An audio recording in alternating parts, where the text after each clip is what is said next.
It's not a big deal. I've like, no one's got anywhere to go. We're fine. And we're still That's, really excited to see your work. it only took 26 minutes. Don't worry about it. Okay, back to it. Do you want to, let's get to recording. And then I guess do you want me to reintroduce, should I reintroduce you to Sure. start with? Okay. Sorry about the delay. Um, I just wanted to let everyone know that we have Karen Tepaz with us today. We're so excited to have her. Born and bred Angelino. How about that? Yep. Born and raised in LA. And you went to school, Cal State Long Beach? yes, again. And you studied ceramics. Yes. And then you went to graduate school to Yale and studied sculpture. Oh Yes. my God, I'm so excited to see your work. I love it so much. And thank you so much for doing this. Thanks. Well, thank you for having me. Cool. Should I just dive in now? Yes, of course. Okay. We're like, and then what? No, I'm just so happy to see your face. Like, it doesn't matter. Okay, so I'll just dive in and I'm going to give you guys like a rough introduction just to where I started with clay. And this is my first portfolio, and it's the introduction to ceramics, summer of 2003, and it's pretty much like the intro to where I met clay pretty much. And it was in my community college at Cerritos. And I kind of just fell in love with the work, with the material itself. Um, and so I just thought it was a funny picture because it's just the way I used to take photos of my my little tiny pinch pots of what I thought like, oh, everybody's taking photos of their work. Like, what is this all about? And I really came to art later in life. Well, I guess when I was 20. And so from taking ceramics at Cerritos College, I transferred to Cal State Long Beach, where I started making correlations between drawing and ceramics. I love the material because you could build it. The whole idea of building something out of nothing was really fascinating to me. And I just dove right in. I took all the pottery classes, all the sculpture classes I could take.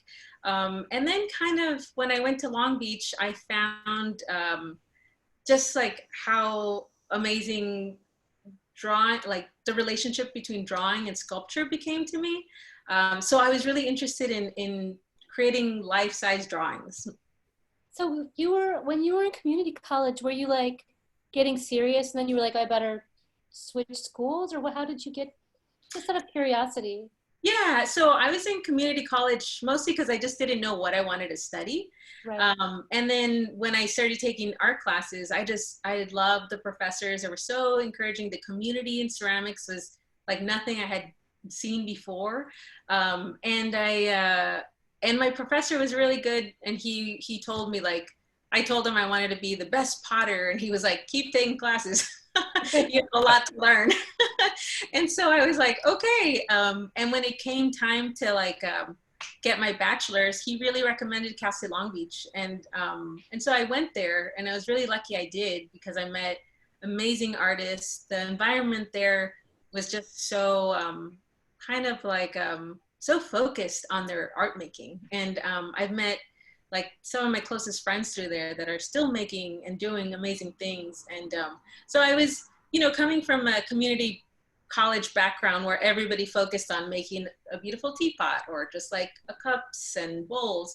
I went to Cal State Long Beach where I feel like everybody just had their own way of making their art. And they just were so focused and everybody would work round the clock there. And I was like, what is this? You know, why are they always here?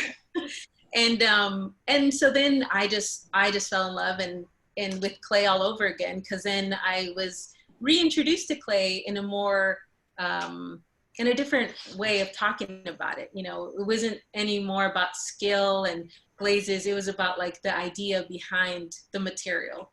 And that's kind of how I dove into thinking about combining drawing in with clay. That's So, such a good recommendation, and it's funny to like think back about like what like mentions sort of like send you on a specific path. And there's so much amazing stuff that's come out of that program. Who was there like at the time, and did you overlap at all? I'm not sure when Rebecca Manson was there. yes, I met Rebecca Manson there. She was like right towards the end, where I was leaving. And then I met, you know, my other girlfriend, Julia Half-Candel. She was a graduate student when I was an undergrad. Good Right after, time to be there. That's awesome. yeah, and we were like total buddies and nerds about clay there, and Yeah. like we still are. And who else was there? Oh, my friend Gerardo Monterrubio, who's doing like amazing things in LA. He's also like the head of a department at Long Beach City College. My friend Ryan Flores, who's doing great things here. So I overlapped with just like so many good friends that are here and over there doing stuff. Yeah.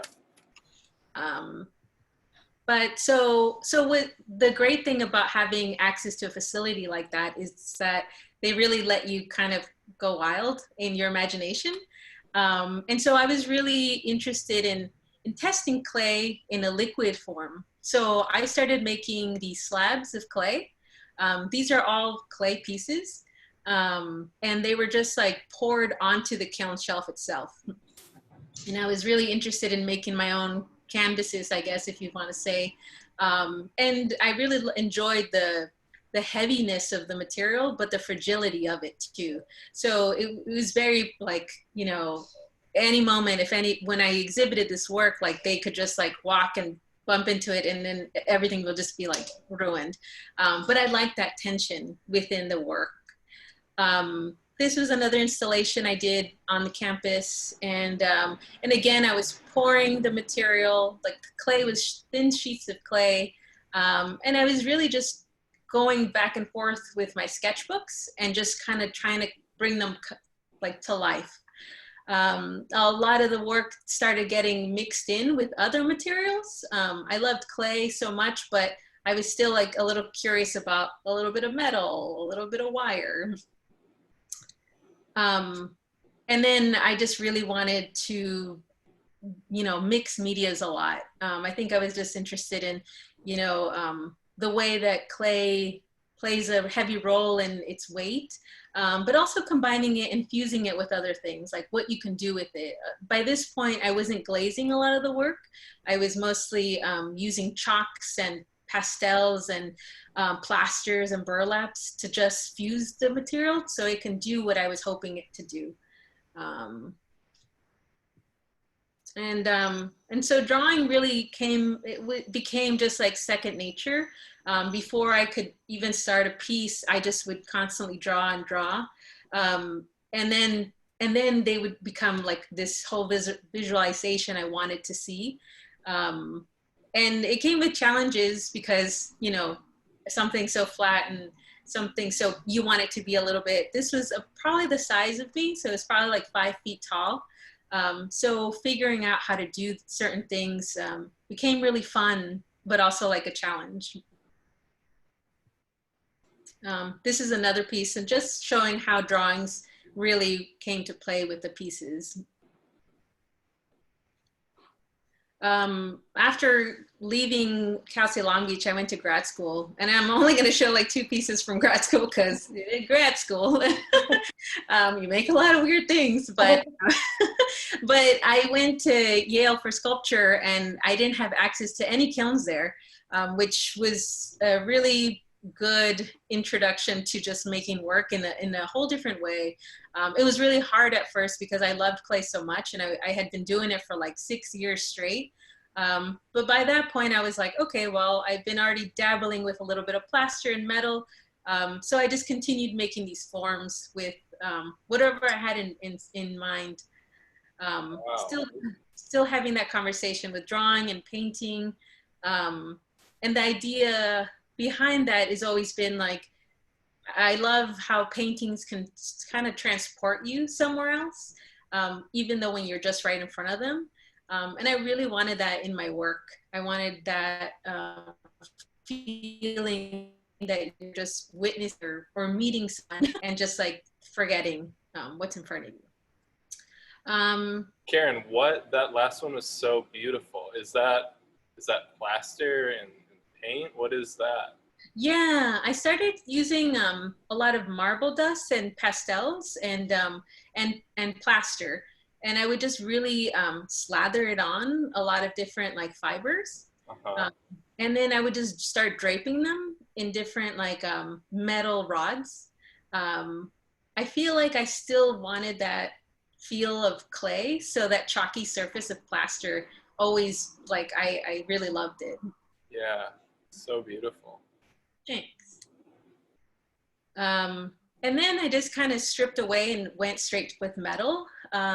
This piece, I moved to the city and in Brooklyn, I also just didn't have access to a clay facility again. But I had this really great studio. I still have the studio now, but across from it, I kind of made friends with a guy who would make fences for the neighborhood, and I kind of started making these mock-ups, and kind of together I would just tell him like, can you, and he didn't speak English and I didn't speak Cantonese, so so just through images I would just be like, can we weld this together? And he was really great, and he was like, I don't know what this is, but sure, you know. So I started making these metal pieces that I just really loved, and I was just really focusing on and form and color a lot, really thinking about just the material itself and causing its way of just being a drawing again. Some of these pieces can be switched and like moved around so that the spacing is different. And some of these are also just like being placed outside in really simple line forms. This one is permanently installed up in the Hudson, but yeah, it was really great to just mess with clay, with metal in just one material and focus on that. After that, I started doing a couple of residencies. And again, that whole question, if I don't have clay, like, what do I do? So I started working with cardboard and aqua resin a lot.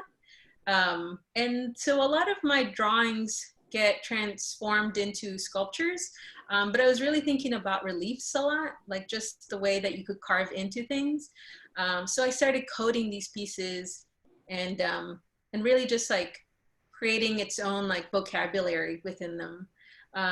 They're really just a lot of colors combined, and I would do a lot of brush strokes. But there was something about them that I felt like there was still something missing, but I enjoyed just like the practice of finding a new material to create sculptures with. Then they became more of just interest of small tints of color, small like frame-like pieces, something to play with the thickness of the paints. So I feel like even though these pieces were finished, I feel like they were all still tests coming at me, because I feel like my works shift through ideas, and just keep exploring through them. Again, another relief form that I liked, and then this one I was just using a lot more chalks, because I still wanted this like soft surface. But I was really just looking at forms within forms within forms, and a lot of this work is pretty intuitively like done, but in a conscious way. Like it's not just like, I don't know what I'm doing. I feel like I'm constantly like bashing those two. Like I know there's something here, and that conversation is like continuing, you know? There's been like, so far there's been this like a really sweet through line with these like gestures, like not just the positive and negative space, but like kind of the layering of movement. It's really nice to see. I guess that's not really a question, sorry. That's okay. Yeah, and so then I kind of was trying to combine the two. These pieces were done in a solo show in Brooklyn, and I was just really interested in like combining language and the body, and really testing different surfaces, like different surface textures. So on these, I would add the pigment to the resin. Sometimes I would use a color pencil to just like rhythmically follow the forms. And so I really wanted each piece to be a unique surface. So just to think about like, how do you finish it? How big is this piece? This piece is probably like 19 inches, kind of. It's not too big. Oh my God, I love it so much.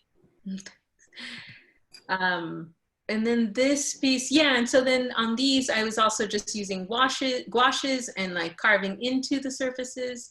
And each of them were made without any like I didn't have a drawing and I thought, okay, this is what I'm gonna make. This was all more like freestyling, cutting up cardboard, you know, hot gluing it and then coating it and then figuring out how it's gonna stand, which was really exciting because even though I am always doing drawings, I don't like to have a template necessarily. So that was kind of the nice thing about these, that they would just kind of open up to themselves. And the colors would just kind of come with its shape. So I never had like one shape that I really wanted and I knew the color. It wasn't until that they were to a certain point that I was like, this should be yellow, you know, for some reason. And so in that was the last thing I was doing for that show. And then I was really interested in making color vibrate. Because even though in these last pieces they were coated and they were really chalky, and like if you in the picture you can't see, but if you get up close, like they almost feel like the dust is going to come off. But with these, I wanted the piece to almost be moving or vibrating, and that was really important in this practice, because like I didn't want the piece to be just sitting there. I wanted it almost feel like it's dancing or flowing, or the vibration. And so these were done with a lot of gouaches and light pastels, but they were also just hanging on the wall. And I really I shifted from making them pretty large scale to a little bit smaller. And that was really a nice shift, because then it was just like me and this tiny little piece. And every stroke kind of became important. Or it just like, gouache is kind of tricky that way, that if you combine something too soon, then you kind of like, it becomes muddy. So it was just like a nice, like meditative method of applying color to the piece. Every layer like was like a puzzle to figure out. Wow. And that was really neat because even though I do the forms, I never know the color selection. So it's always like a dance that I do with the pieces. And this one, I've been trying to like expand more. I was really into the singular pieces, but I was really thinking about how triptychs are and how they tell a story sometimes. And how sometimes they just like, when you work on one piece, like it just kind of takes over the other pieces. And so this has kind of like been the next step to certain things I've been interested in, to really continue that conversation of just like, not just one singular piece, but to have more of a storyline, or even just like almost like a mural kind of feel, but in a contained way. We have a question really quick. Apologies for missing. First of all, Jen says, so beautiful. And then Laura Lee asks, are they all gouache? What is this? What is this? This one? This one is actually gouache with some light acrylics. I sometimes use a little bit of gel in them, because that creates and that's what I've been trying to capture more when I document the work. But some are reflecting, like, and so it's nice because with a little bit of gouache, it's light and translucent onto the colors, but with a little bit of gel on top, it kind of like creates an iridescent kind of feel. And it's a really good method to stretch out certain colors and make them thin too. So, can you go back? Can you go back one too? Mhm. Yeah. And then what's like how, just, I mean, just so like, not that I want to do it, but like, how would I do it? Um, that's always the thing. I like with this piece, it was very I picked one, like it's kind of hard to explain, but I picked one section of the piece that I just really was attracted to, and that was kind of the little center or like the divider. Yeah. There was something about that that it pulled me into start there, and I kind of was like, well, I start wash is kind of like you could sand it and get rid of it and coat it again, but I kind of like to challenge myself to say like if I start one stroke, I'm just going to follow through, and that's a tricky thing that you can't go back, and because then you lose like the one first stroke, you know. So I always think like so that's kind of how I started. I start with a really light color, mostly because I'm timid and I'm like I'm not going to go with the full black, you know. So I'll start with like a light yellow, and then, you know, kind of look at the palette that I'm interested in and what kind of feel I want. And also just playing with color and how like when you put one color next to the other, how does that affect the piece? How does it like affect the weight of it, and just the shape of it? And in these pieces, I was kind of following with the shape of the piece. Yeah. And so that's another thing. I was kind of just following so that it could kind of seem like it's shifting at the same time. I mean, it almost feels like you're talking about like a little bit of action painting and a little bit of like some, a little bit of like Bauhaus color theory too. Yeah, I think I always I build the sculptures or these reliefs almost to create my own canvas, you know, like whenever I see like, I mean, I love painting, and I actually look at a lot of painters works because I've just been interested in the color combination and just the way that they create depth into things. But for me, I like creating my own canvas to just like create this shape and form. And I think that's always been my conversation with form and color, just like just the formal aspects. That's just already a lot to take in, aside from, you know, what other influences that come into work. Like I think about the body a lot. I think about flowers a lot. I think about language and rhythmic movements. So I think that always plays a part to my work.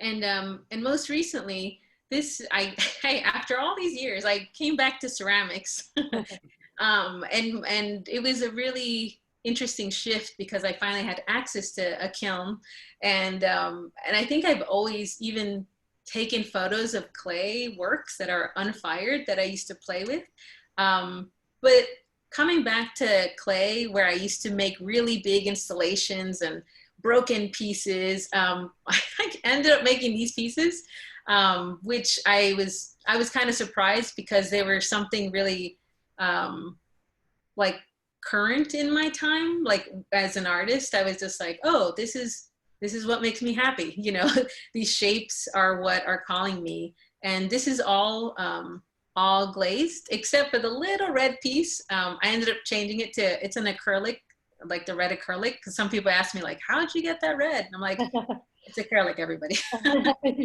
But yeah, but everything else is just oxides and underglazes and cone 6 glazes and stuff like that. Sweet. Yeah, Into, these were in the show. These were in that big show at the Underdog Gallery, right? yeah, these were the most recent pieces. I actually worked on more pieces recently, but I haven't documented them, and that was my goal this summer, to document my other ceramic work. But they're stuck in my studio, which I haven't gone to in a while. So this is kind of like the last work I've documented, but I wanted to show you guys the last pieces I actually did. I was at the residency at Yaddo. Oh yeah, right.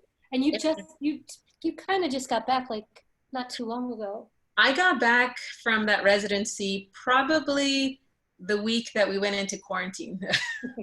So all of my art supplies, luckily, like the things I took there are in my apartment, and the pieces I brought, because I thought, oh, I'll bring them here, take them to the studio and continue working on them. But I don't know if you can see this. This is where I've been working. That is my grand studio. That corner. But so these are some of the pieces. I don't know if you can see. Yeah, that's great. This is one piece that I've finished. It's kind of a little bit of this is the back side, so that I usually put a hook in the back, so that when it gets hung, it has a little bit of a gap. So it kind of like float. Yeah, so it can float. And this is kind of what I'm gonna start working on this week, now that I have a little bit more time. And then Karen, just really quick, that totally looks like a self-portrait. What? That looks like you. This guy? That form looks like you right now. Oh my God. It was like, this is what happens when you're in the woods, like by yourself. I know, that's true. I guess the hair thing. Yeah. Well, why do you like pan down? Like pan the camera down? Oh my God. And then this one I can't lift because I'm currently but this piece is also this one's kind of a bigger guy. But as you can see, if you look on the sides, it's popping off, and it has the same kind of effect on the other side. And these are kind of be approached. Let's see if you can see it better. Sorry, you guys. But this is kind of what it's kind of heavy. I don't know if you can see it. So these have been just like hanging out here in my space. I have another one there, but packing tape. I'm out of packing tape. So I'm just gonna keep it in there. But those are the pieces I'm hoping to start working on. And it's, yeah, that's kind of what I've been up to. They're so beautiful. Do you use like color like as an emotional experience? Like, is it like how you feel that moment, or is it something that you're like thinking about for ages? Like when you actually like sit down to put the first color on, is it just like that feeling of that second, or is it like you've thought about it for weeks and weeks and this is what you've come to?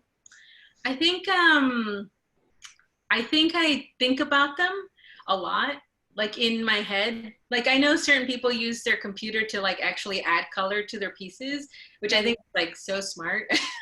But for me, I think it's it really is like what I want it to feel like it is a little bit of an emotional kind of a approach to it, which I think is totally like, I think, yeah, that's the truest way I know to say about color. I think it really is the weight that I want the piece to have.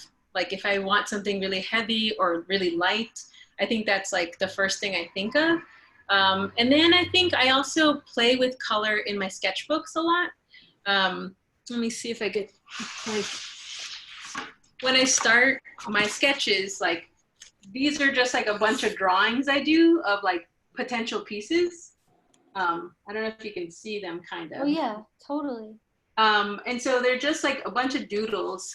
And I like that because I don't have to think about color. I just think about shape. And then when I start approaching like more of a, like, oh, what color would be great for that? See if I could, sorry, all my sketchbooks are like, I have a cat drawing in there. A lot of time spent with my cat.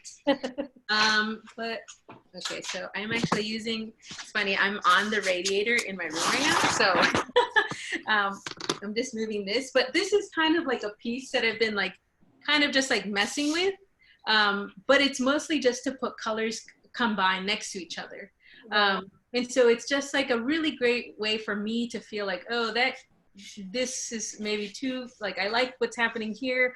I like the lightness here and the focal. So it's like, I do a lot of drawings to just feel out more of the weight of the combination of things. I see, right. And then can you talk about, like, oh, there. What's up? Can you talk about, like, how are you drawn to materials? Like what, like now that you've had like ceramics experience and then you've had an opportunity, because like sometimes people, they'll start working in ceramics and then they can't like walk away from it. And so, Yeah. but you kind of have like had, and you know, the opportunity to like really delve into some alternates, which is normal for everyone else, but for ceramicists, it's actually like a really big deal, I feel like. Yeah, I mean, I really love clay, and if I could make any kind of dream studio, it would be a clay one. I think my approach to material has been, I don't want anything to stop me from making what I want to see. And so finding the right balance. I think I was working with plaster a lot, and I loved plaster. It was so heavy. And my back was just like, oh, come on, you know? And so that kind of influenced like cardboard, you know, like, hey, that's kind of nice, you know? You can do a lot with it. And so in the practical way, I really approached like really basic materials. Cardboard was such a easy access to, like, these structures were made with cardboard and then coated with fiberglass and then coated with aqua resin. And just that formula that I started kind of just like combining little by little, like through trial and error. Because a couple of the pieces I made first, I was like, I'm done. And then they just like collapsed, or the cardboard would soak up too much of the water. So it was trial and error, but I always try to find a material that's that can create what I want to see, and not letting it stop me from making art, kind of thing.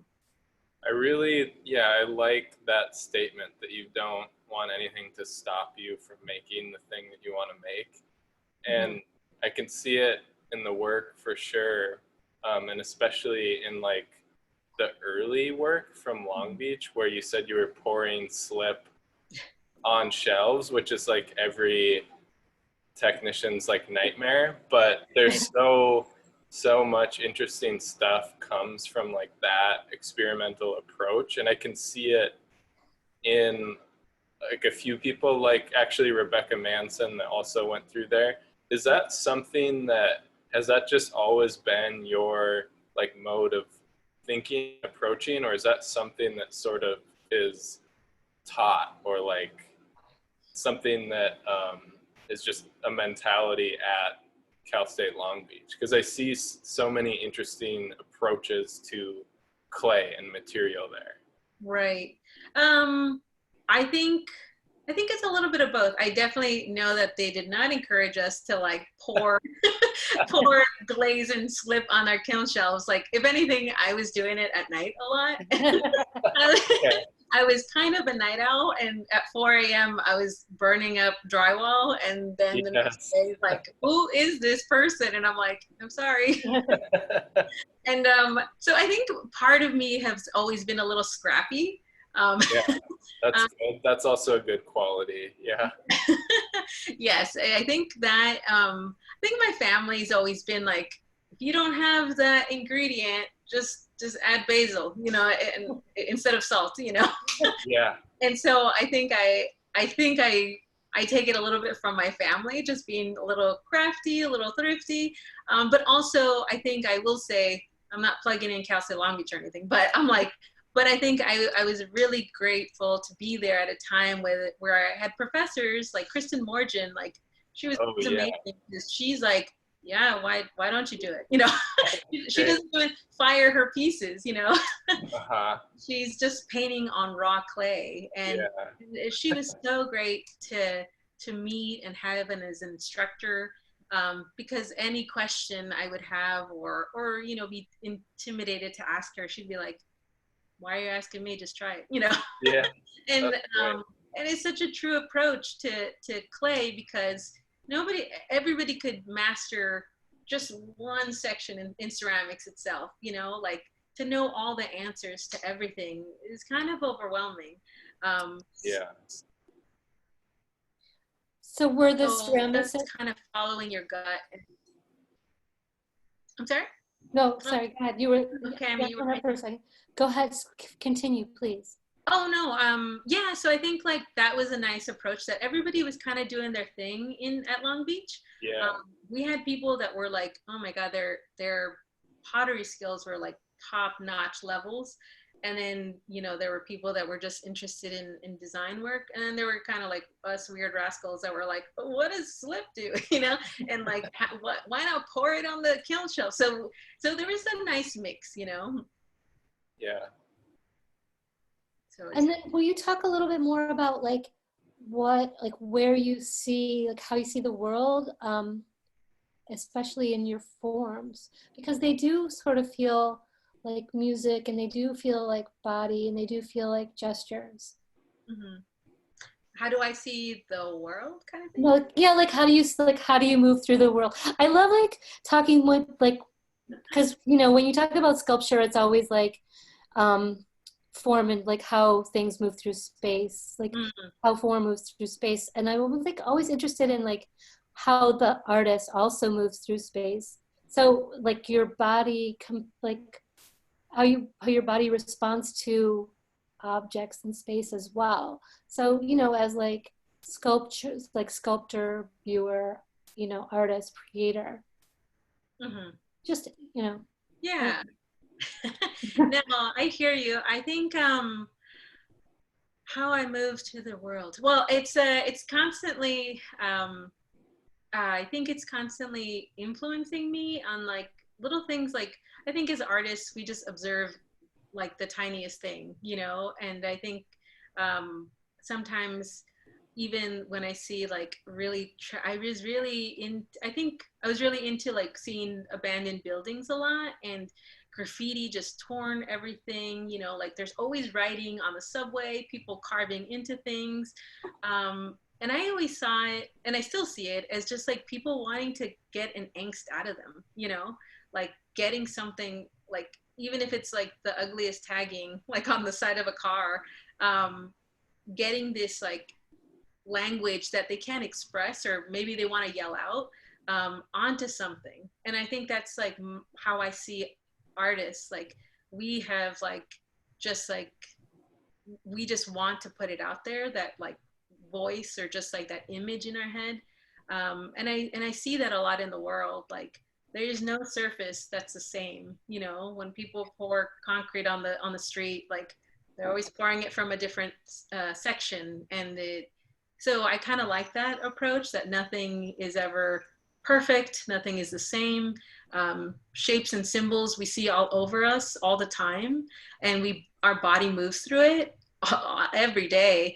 And I think little things kind of just rub off on me, and I see them a lot, you know. So I think that's my approach to the world, is just trying to be conscious to even the ugliest thing that you see, just to remember like, oh, that's unique. That's nice, you know.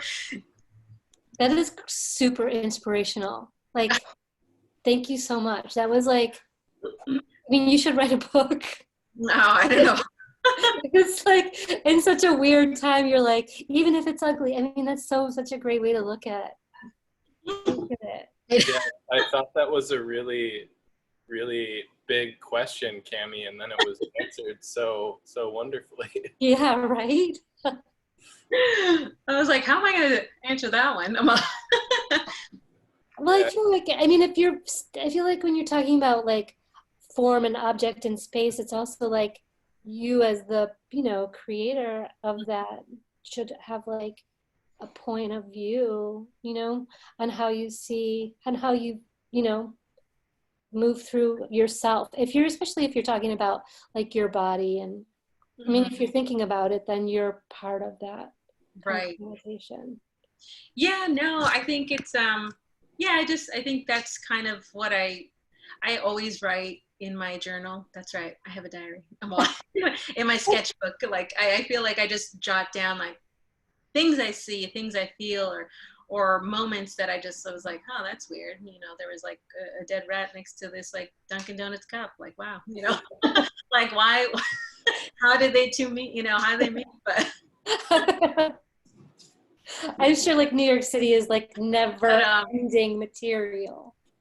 yeah, it really is. I mean, I love LA. I always dream of going back because of the space and like, you know, especially now being in quarantine with my sister, we do video conferences and I'm like, you have a pool and trees and birds, you know, and I'm here. But New York is really great in that sense that you get constant information and that speed is kind of like, you don't get it anywhere else.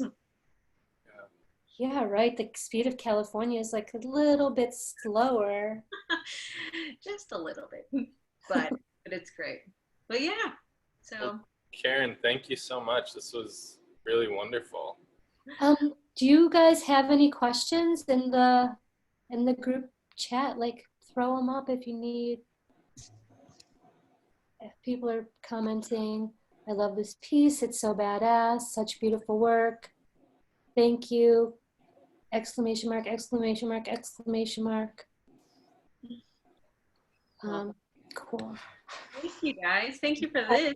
I mean, this has been so amazing, and thank you for your questions and your time. So anytime. I'm here. Thank you so much. Yeah, and I'll hope to see you at the 92nd Street Y soon. I meant to put that in the introduction that Karen teaches at the 92Y. You curate shows, you curate sales, you're really out there. Your website. You have a website? It's just my name. Karen Tepaz. No, nobody else has my name, so that's great. I love that. Awesome. Thanks so much, Karen. Thank you guys. Yeah, you guys be safe. So good to see you. Good seeing you guys. Thanks, everybody. Take care. Bye.